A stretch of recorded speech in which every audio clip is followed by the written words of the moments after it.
C'est l'opération Grand Site du site des Deux Caps, où aujourd'hui on est labellisé Grand Site de France. On s'est concentré ces dernières années sur le cœur du site des Deux Caps, sur le greené, tout ça.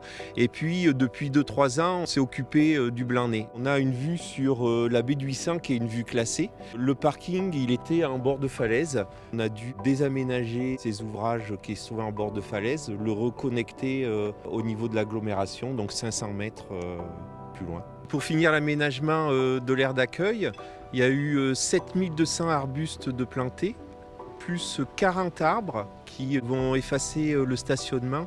Quand on sera en haut du Cap Blanc-Nez au niveau de la Dover Patrol, on ne verra plus du tout le stationnement. Pour connecter les gens entre l'aire d'accueil et l'accès à la mer ou l'accès au Blanc-Nez, on a dû faire un chemin confortable pour offrir aux visiteurs une balade agréable.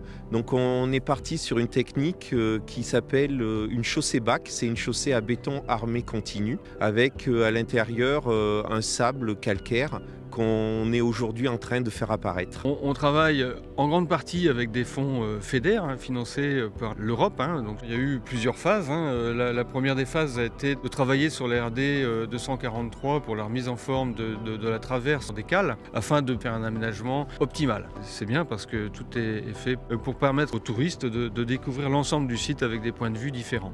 En fait, l'idée c'était de faire une esplanade à la mer, même si l'esplanade est perpendiculaire à la mer ici, parce que les cales n'est pas en bord de mer comme Sangatte, comme 800.